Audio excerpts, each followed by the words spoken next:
chicken. Ay, ay, ay, ay, ay.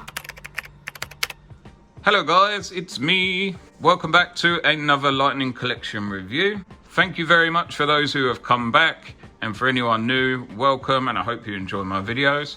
Today I'm going to be having a little look at the Power Rangers Street Fighter crossover from the Lightning Collection, and we're looking at the morphed Cammy, so she is the StingingCraneRanger. And I have had this figure for a little while, so I've had this for about a week, but we have had the Easter holidays, all the kids have been at home, so I've really not had the chance to sit down in the quiet to be able to have a look at this figure with you. Before I get started, if you can hear my dishwasher in the background, I'm really sorry, but the wife put it on as she went out, and it's kind of bad timing, but I apologise for that if you can, and if you can't, then just ignore me. So this is an empty box, but we're going to have a little look at it anyway, because the artwork is very nice. The figure does look cool, and it's got some good background on it. But as you can see, we have got our normal artwork in the top corner. Now this is what she should look like in Street Fighter, and it's not as she is as a figure form, which is obviously here.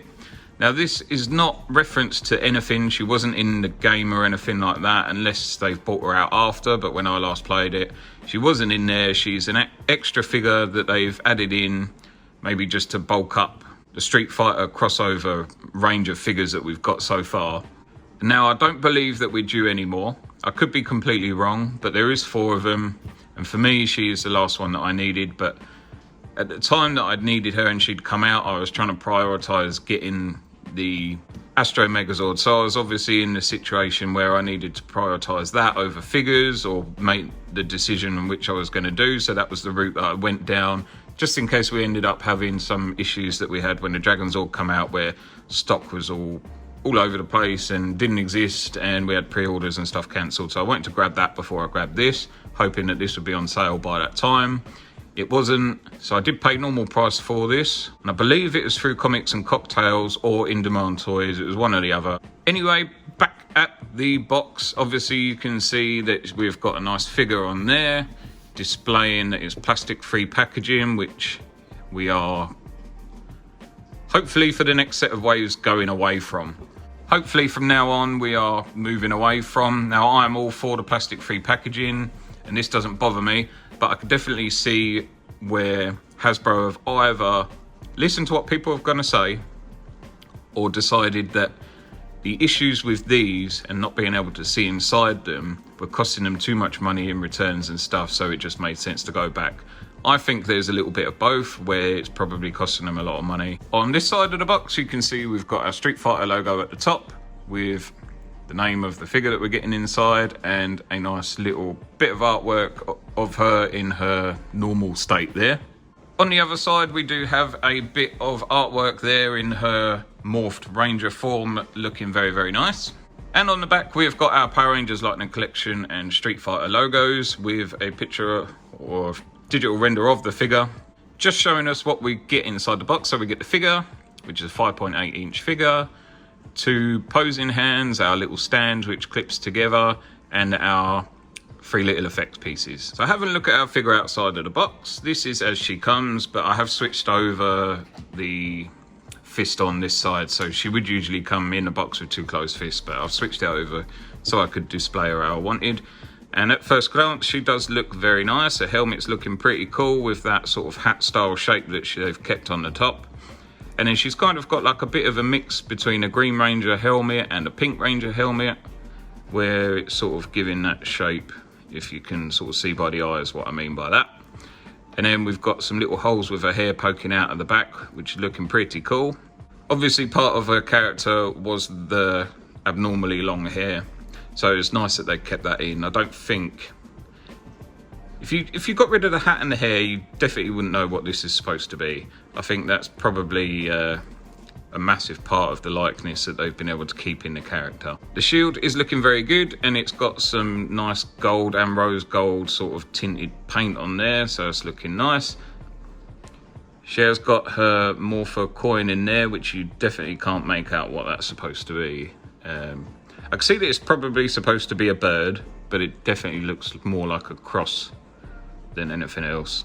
I like that they've kept the style of the suit that she would wear. So usually this green part would be her suit, and this would usually be her bum cheeks. And they've just given her some nice little extras. So the laces on the boots look really nice. The gold on the top looks cool. And she definitely is just one of those figures that it is what it is. So having a look at the accessories, she does come with 2 posing hands. So the hand that's on her there, the karate chop, which seems to be the norm of what comes with the females. And then she does come with 2 closed fists and this kind of pushy hand. She does not come with a unmasked head. So everything that you get in the box here is just what we got. So comes with a little stand as well. And all you do, comes in 2 parts. You can have it whatever way you want. Push that in the hole and there it is. She does come with all these different effects pieces. This first swirly effect piece goes on her foot, so that is a kicking piece and it just slides over like so. So you can have that on either foot, but it does only go on the foot. I suppose you could put it on the karate chop hand if you wanted to, but this one does also fit on the stand, so we've got a little hole at the bottom for that. Here we've got a little crane and this just fits by the hole in the bottom on top of the stand. So I would suggest to warm this bit up because I have snapped one of these in the past. Oh, I thought that was going to happen again then.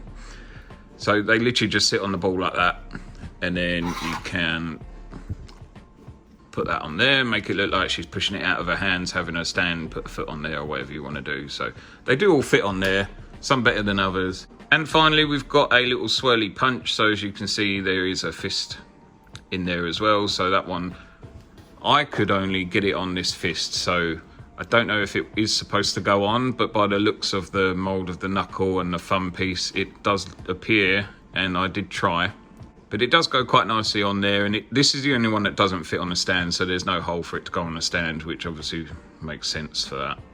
But it fits on quite easy, pushes on nicely, doesn't feel like it's going to rub any of the paint off the hand or anything. So there it is. So we'll have a really quick look at the articulation of this figure, but she is the normal pinless kind of jointed figure. So the hair does restrict, but you can lift it over. I suppose over a period of time, you wouldn't want that hair to fall out of the bottom because you're definitely losing the characteristics of the figure, and just show who that is. The head does do a full 360. However, it is very restricted by the collar on the shield, so it doesn't go up or down very much at all. She does have butterflies at the top of her arms. Mine are very stiff, but I would rather it be stiff than not. And they do go up and down, not very well, because again, mine is stiff. Giggity goo. The upper bicep does do a 360. And again, as I said, we do have the double jointed elbows, which are pinless. She has some swivel on her forearm, and then there's a separate swivel on her hand. And then depending on what hand you want to use, does have a little bit of articulation in there, so it moves up and down, does full 360 round. Her upper torso is on a ball, so she does all the normal movement like so. She's got some nice abs there though, hasn't she? But she does have ab crunch as well, so there's that.